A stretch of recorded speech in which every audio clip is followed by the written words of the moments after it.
Hello and welcome to my YouTube channel. My name is Wangoi Mwangi and I'm a Kenyan RN. I do videos on nursing, health education, as well as patient teaching. So this video qualifies as a nursing education kind of video, as I will be tackling about nursing professional standards and regarding the code of conduct. And since this is a very broad topic, it will be a summary and a brief introduction to each concept, as well as a refresher, because these are things that we already know and practice every day, and the code is already supposed to be governing your daily practice. So it is something that should be at your fingertips, and that is why it is a summarized version of this topic. However, there's volumes and volumes of this information out there. You can take your time and refresh your memories if you need a little bit more of refreshing.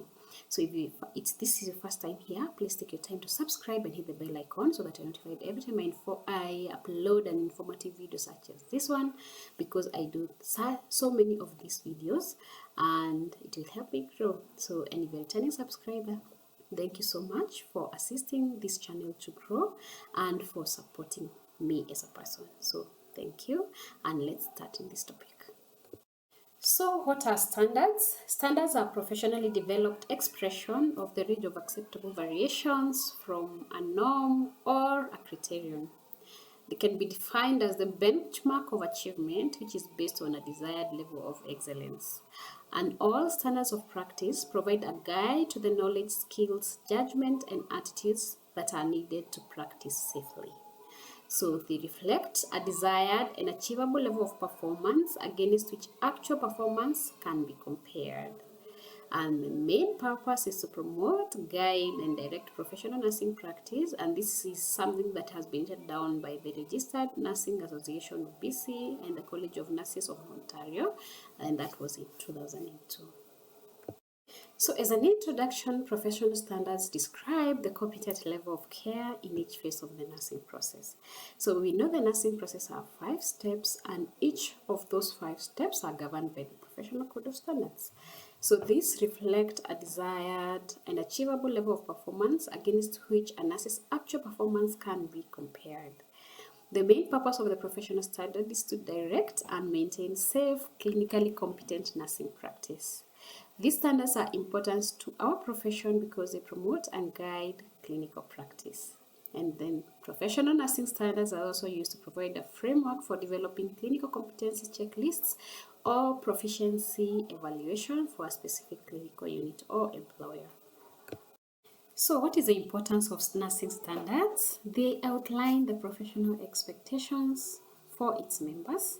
It promotes and guides and directs professional nursing practice, which is important for self-assessment and evaluation of practice by employers, clients, and other stakeholders. So it is possible out there, if your client has received care from you, to actually gauge the level of care that you give or the quality of care you give against the set quality standards that have been set in the Code of Professional Standards. Then it provides nurses with a framework for developing competencies, which is very important, and aids in developing a better understanding and respect for the various and complementary roles that nurses have. Because we are talking about professional standards, it's important to understand what a profession is. And according to Hill in 1990, he described the characteristics of a profession as follows. 1, it has a concept of mission open to change, because the mission of a profession changes with times and with the needs of that profession. And then there's mastery of theoretical knowledge, and this is where people need to go to school to actually become a professional in that profession. And then the capacity to solve problems. They exist to actually solve problems from the public. So yes, every profession has a capacity to solve problems. And usually it uses a body of theoretical knowledge, be it book, be it media, be it printout, be it publications. There is use of theoretical knowledge in every profession.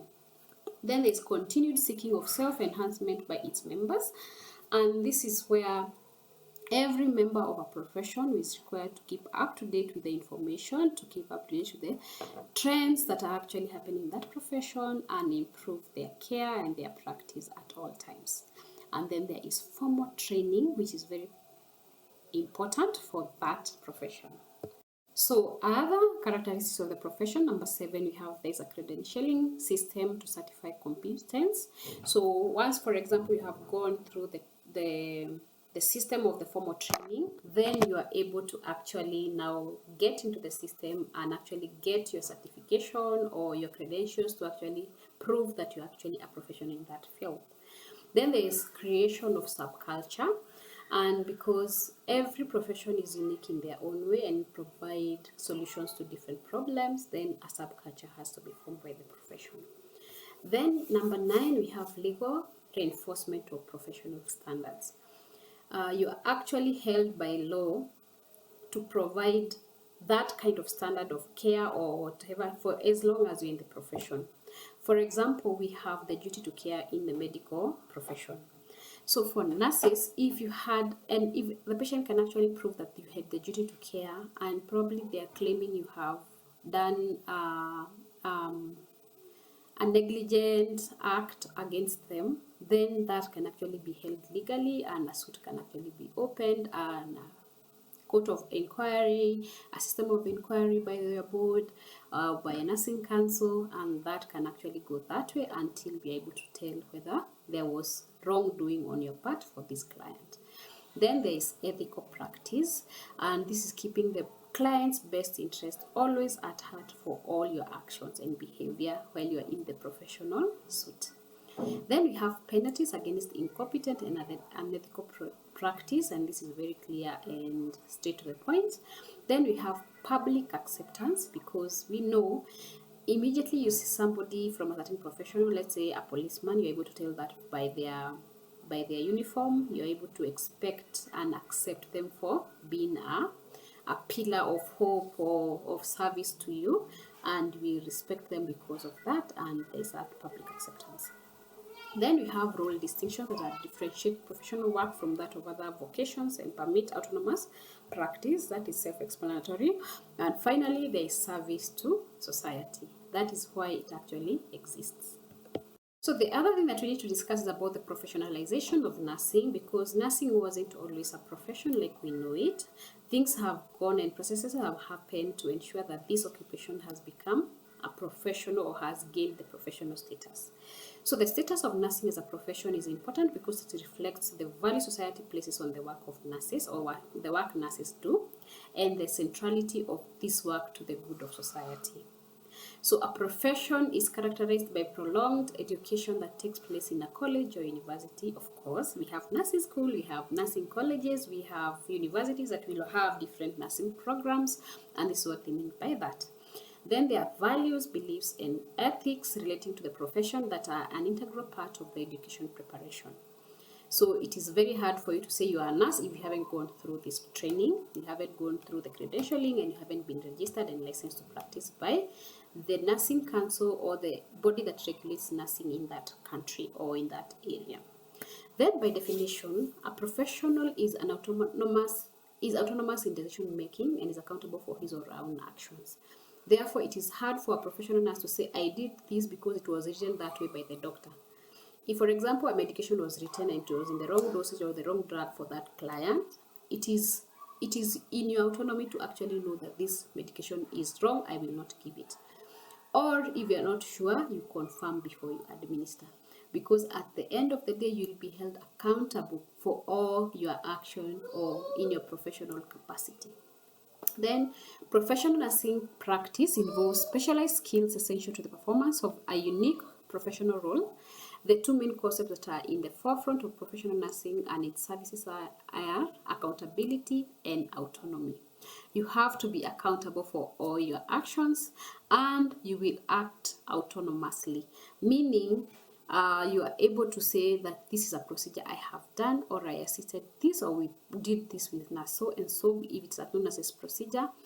Therefore, you can actually pinpoint at what point you intervened in your professional capacity, what you did, and what you did, the actions afterward if something has gone wrong. It's impossible to talk about the professional standards of nursing or the code of conduct for nurses without mentioning the International Council of Nurses. What is the International Council of Nurses? This is a federation of more than 130 national nurses associations representing the more than 27 million nurses worldwide. So this is like an international global body that actually fights and provides standards for nursing care for these nurses. It was founded in 1899, and it is the world's first and widest reaching international organization for health professionals, because it's a global, it's an international body. It is operated by nurses and led by nurses internationally, and ICN works to ensure quality of nursing care for all, sound health policies globally, and the advancement of nursing knowledge and the presence of worldwide of a respected nursing profession and a competent and satisfied nursing workforce. So, for example, in your workplace, you remember we join different associations. For myself, I'm a member of the National Nurses Association of Kenya, the NNK, and the NNK, I believe, is a member to the ICN. So, for example, if there are those health policies that are required to be developed by the Nursing Association of Kenya, the NNK here, they will actually collaborate with the ICN. They will get guidance, they will get help and a lot of assistance, and finally those policies will come to be. And therefore, it ensures that nursing remains a respectable profession, and the community and the public actually accept that profession for what it is. So the code of professional ethics for nurses, we know that it is not one code that exists for nurses globally. We have different codes, but it is important to note that the codes of ethics have been adopted by many professions in the recent decades. And in nursing, as one of the most trusted professions, the ethical codes have also been published by nearly every recognized professional group worldwide. So for most countries, for most jurisdictions, for most provinces, they will have an association with an ethical code. So for example, I said I'm a member of the National Nurses Association of Kenya, and we have a code that is provided by this association, and it is a code of professional conduct for nurses practicing in Kenya. So no matter where you're practicing nursing, most likely there is a code of professional conduct for you as the nurse practicing in that area. And this provision is there because the laws of the world or in different places of the world will not be identical, and therefore it will be tailor-made for that jurisdiction or that country or that area or that province.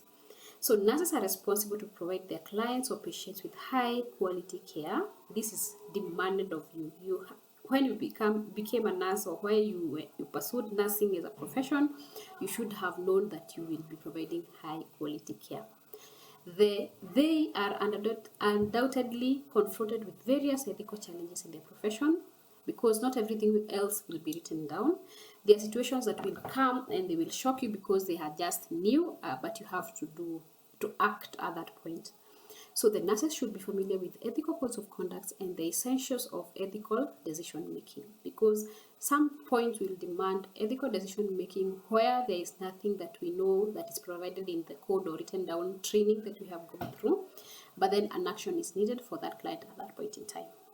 The International Council of Nurses, the ICN, adopted the first international code of ethics for nurses in 1953. It has been refined and reaffirmed at various times since its induction or inception. Most recently, it was reviewed in 2018, and that was after the first revision that was completed in 2012. So this is a code that will continue getting better and better as the profession of nurses grows and becomes better for everybody. Now that I have mentioned about the ICN code, it is important to remember that the ICN code of ethics, I can only give a very brief summary. There is a whole document on this. I have attached the link to the ICN code. Please go through it thoroughly, but I would like to pinpoint 4 principles and elements that are outlined by the standards in this ethical conduct. The first one is about nurses and people, and this is the primary responsibility of nurses is to be with people requiring nursing care. The nurse promotes an environment in which human rights, values, customs, and spiritual beliefs of the individual, family, and communities are respected. So here is prioritizing people. It is most important to prioritize that person. He may be vomiting now, he may be in so much pain, he may not be looking like the best of their days, but you prioritize that person. You ensure that their human rights, their values, their customs, their spiritual beliefs are withheld. Then we have nurses and practice. And this is where the nurse carries the personal responsibility and accountability for their actions in the nursing practice. Because some of those nursing actions and procedures you will do by yourself because you're autonomous. If you do that, you should be actually responsible to ensure that you can actually account for each action you did for that client. And for maintaining competence by continuous progressive development through learning. The nurse maintains a standard of professional health such as the ability to provide care is not compromised. So if you are unwell, you get well first before you can provide care to other people or you can participate in their wellness journey.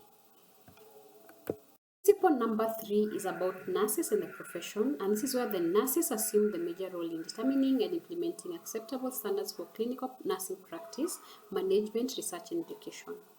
The nurse is actively involved in developing a core research-based professional knowledge that supports evidence-based practice.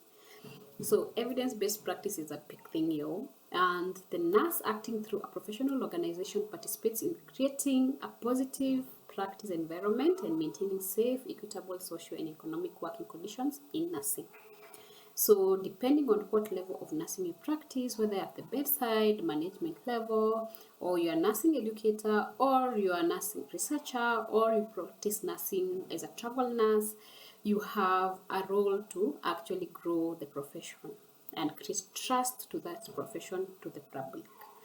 Then finally, we have the principle of nurses and co-workers, and the nurse sustains a collaborative and respectful relationship with co-workers in nursing and other fields.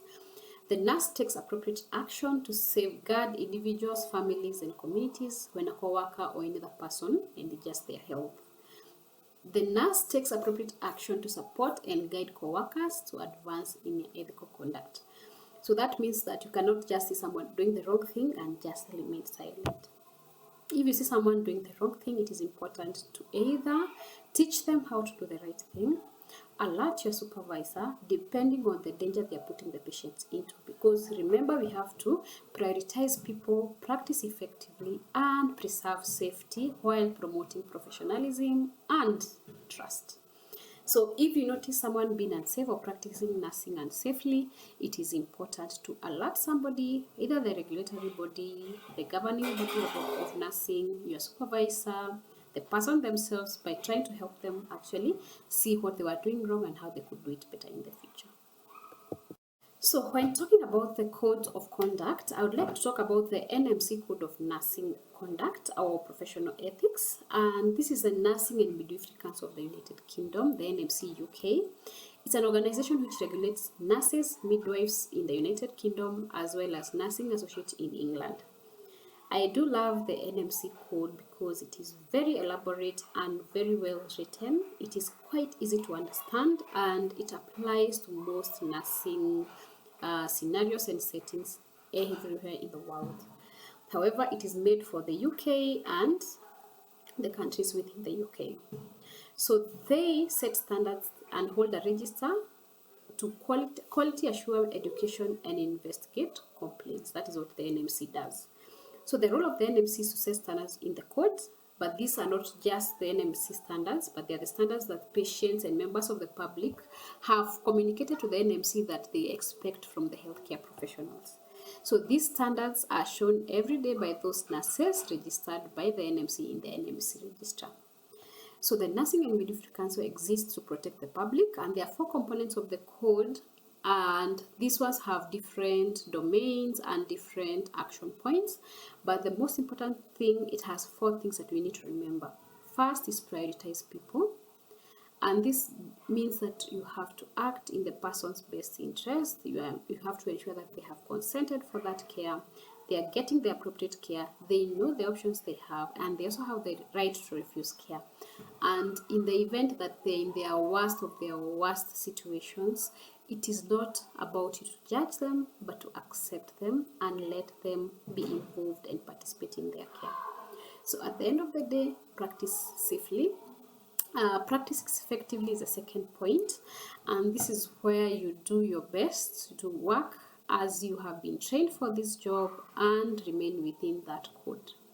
Then you have to preserve safety. Safety is very important for nurses because We touch lives, we touch people, we want them to feel safe with our care, and because we are very intimate in that space, then we have to ensure that we preserve safety at all times. Then we have to promote professionalism and trust, and this is very, very important because you'll be held to that account. So the NMC code is something every nurse should keep at heart. It is quite easy to understand. It is so similar to the ICN code of ethics, and I do love the NMC code. I also love the ICN code, but the NMC is so elaborate. I just love the NMC because they are so direct. They are able to tell you if you're not sure about having a certain competency, you have to preserve safety by not doing that procedure. Call someone who has that competency to do that procedure so that the patient is safe and you're safe, so that you do not injure the patient and you do not feel like you're not qualified enough or competent enough to practice nursing in that area.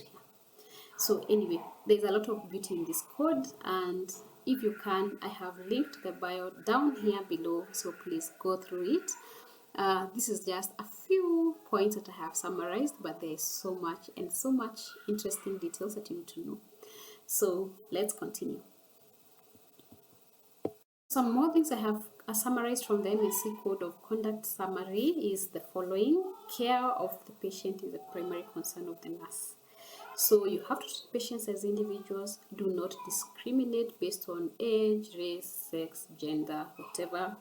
You just treat them as individuals and treat them holistically. And then you have to show kindness to the patients. Respect confidentiality. Disclose information that might pose a risk of harm to a patient or to the general public.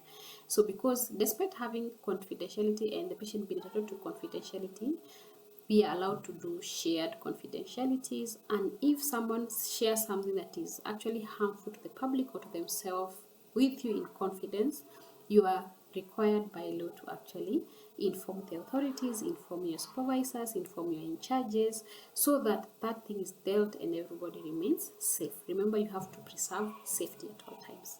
And then you have to advocate for the patients. Sometimes it is very, very critical to have advocacy roles. You need to be able to advocate for yourself, advocate for your colleagues, as well as advocate for your patients if you are a nurse, because advocacy is a very big role in nursing, because you have to collaborate with several people in the multidisciplinary health profession team. And in the event you feel that this something is not happening the way it should, it is important to communicate that so that the patient are not changed or do not receive less than optimum care. Then you have to collaborate with the members of the multidisciplinary team, because hey, you can't do nursing alone. Most nursing procedures are two nurses procedures, so you still have to work with your colleagues nurses, and you also have to collaborate with doctors, nurses, orderlies, healthcare, nutritionists, occupational therapists, physical therapists. I'm a physiotherapist. Then we have nutritionists, we have the kitchen personnel, we have the cleaning crew, the janitorial staff. Everybody is important in that field. Whatever they do in that hospital, they are so important for quality patient care. Therefore, you as a nurse, you should have good people skills and work with each and every person and ensure that they produce, or they are as productive as they should be, and they do their part as they should be, so that there is no delays and the quality of care remains optimal. Finally, maintain clear professional boundaries. This is very, very important. Remember, boundaries are key. Do whatever it is that you're allowed to do within the competencies that you have acquired and the experiences that you have. In the event that you feel that is beyond your professional jurisdiction, then it is important to involve the next person or your supervisor, so that you do not go beyond what you're supposed to do or go less than what you're supposed to do. So basically, know what you need to be doing, at what point you should be doing it. Another thing that is in the MC code is that you monitor quality and maintain safety. You can actually self-evaluate and know whether you're providing good quality care and whether you're maintaining safety at all times. This is something that is very, very important to ensure that your patients get nothing but the best, because they deserve all the care that in this world that could be given to them. What we have in the world is a lot of people needing care and very few nurses to give this care. So when you get the opportunity to give nurses care, patients care or clients care, do your best because it is required by that code. And then you're told to consult and take advice from colleagues. This is very, very important. Nobody knows everything. You're supposed to collaborate and work with other people. So sometimes you will be required to delegate effectively and supervise and give feedback. Sometimes you're supposed to manage risks. Sometimes you're supposed to report concerns, especially first to your immediate supervisor. If that is not addressed, you are also allowed to go to any other superior supervisor who is above your immediate supervisor. Because if you have a concern, remember I said advocacy is part of nursing, and being a good advocate for nurses, your fellow nurses, your clients, your work environment is very, very key to the success and the quality of good nursing care. So you have to provide high standards of care at all times, and this means that for a client, different things would mean high standard of care. Probably somebody just needs someone to talk to, and you're the nurse who is there, and you're the only person they can speak to you about whatever thing they want to do. Probably they just need tea, and that if you bring them that tea, they will think that you have given the best standard care. Then the standards of care are measured by, again, what the client or the public will have, or the society holds as high standard care.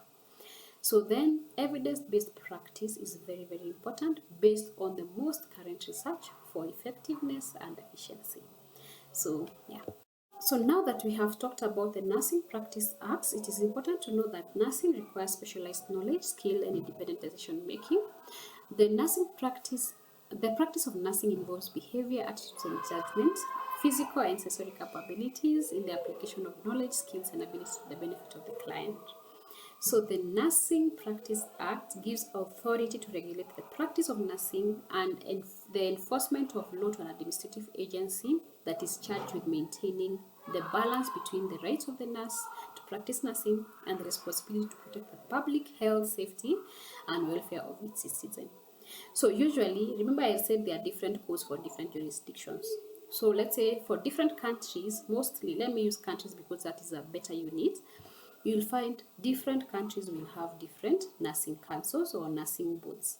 Some countries that are very large will have, let's say, for example, let me use the USA because it's a well-known country and it is a superpower country. It is very, very advanced in their healthcare system. They have different nursing boards for different states. So because they have about 50 something states, they have 50 something nursing boards also. I presume. But anyway, the Nursing Practice Act, they have given that agency to regulate nursing within that jurisdiction. So if, for example, you want to practice, let's say in Kenya, you have to go through the Nursing Practice Regulatory Agency, which is the Nursing Council of Kenya. So to discuss about the Nursing Practice Act in Kenya, it was enacted in the Constitution in 1983, and it is known as Chapter 257 of the Kenyan Constitution, or the Nurses Act Cap 257. This is a chapter that I love in the Constitution because it was retained in the Constitution of 2010 that was promulgated during the era of President Kibaki. So His Excellency did us a very good thing because this act has been able to regulate nursing as a profession, and it has given a lot more mandate to the Nursing Council of Kenya, which is the regulatory body. So it's an act of parliament. This Nurses Act Cap 257 is an act of parliament to make provision for the training, registration, enrollment, and licensing of nurses, to regulate their conduct and ensure their maximum participation in their healthcare, the community, and for connected purposes. So the most important things to remember that this Nursing Council of Kenya is what will actually determine whether you practice legally or not. So if you do not have your Nursing Council of Kenya license, then we cannot call you a professional nurse. So personally, I am registered with the Nursing Council of Kenya, and every year I have to renew my license. So I am both registered and licensed. So I have my registration that I was registered in 2012. I got registered in 2012.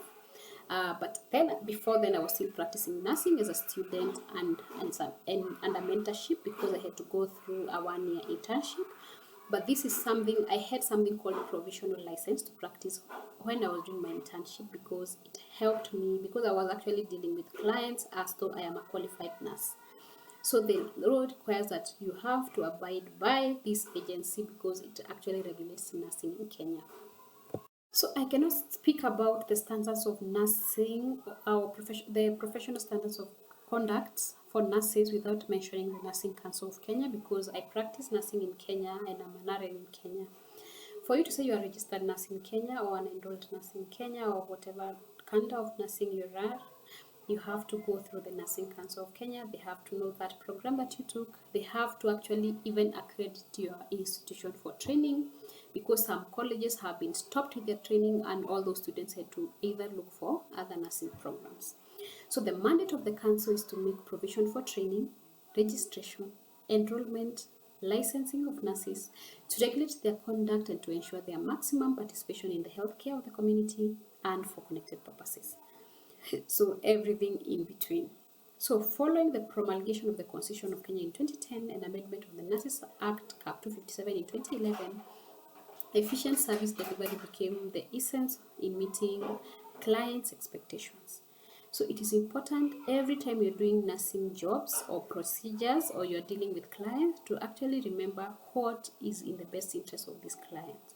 What am I mandated to do? What is it that I need to develop competencies on, and how can we improve the quality of care we deliver each day? So in order to keep up with the requirements of the Constitution, the Nurses Act, the Council is decentralizing its services to ease accessibility and improve service delivery to the county levels. Before you even get to the county levels, it is important to remember previously, around I think 4 or 5 years back, no, actually 5 or 6 years back, we actually used to have to come to the Nursing Council headquarter offices to renew our licenses. But this process again was decentralized. Further, you could go to your district headquarters or your district hospitals or the bigger hospital in the area of your jurisdiction. Then you got to the sub-county, to the counties. Then you go to the sub-counties when we actually devolved the functions of health. And now the Nursing Council of Kenya, I feel they have done a great job, because we are able to renew licenses online. We are able to apply for services. We are able to apply for different things. They have even made CPD points accessible online. You can actually take courses and get your CPDs. Most of the CMEs you will attend, they will still be approved for your CPD purposes, and they actually are quite strict about this, which is very good, because it means that our nurses are getting more knowledgeable and they're actually adhering to the set standards for our Nursing Council, with the goal of improving the nursing or the quality of nursing care provided in the country. So in addition, the council has expanded the scope of private practice by introducing a community nursing services programs to allow nurses to reach out to the communities and provide nursing services at the comfort of their home. Because the home is like the unit that builds this country or any community anywhere. So if you go to the building unit of the community and you're able to address their concerns, their health issues at that point, you're actually closer and closer to actually meeting everyone's dream come true. So to facilitate this endeavor, the council has developed guidelines to provide for direction of CNS, which is community nursing services. So a lot more nursing specialties and disciplines for people to specialize in are coming up, and which is a very good thing. So all this information that I've been talking about, the code of conduct for nurses, the professional standards, I did not get it from my head. I actually had to go through a period of study, and these are very important websites that I have attached here. You can go through them and learn more about the professional code of standards. It's important to keep abreast of what the ICN has or the updates they have. Look at what their policies are towards COVID-19 or any other global issue that is affecting the society, as well as any other important. I actually highlighted just the NMC code because I do like the NMC. I have a bias towards, because it is very, very elaborate. You can go through it and you will bear me witness that, wow, they do have, the UK, I think the healthcare system, because of the NMC, has gone better and is actually the best for me. According to me, I think it has very clear-cut instructions. So yes, you can go through the NMC code because it has a thing or two to teach every nurse. So thank you so much for watching through the video and for staying tuned to this channel at this point. And until we see each other again, bye and ciao. Bye bye.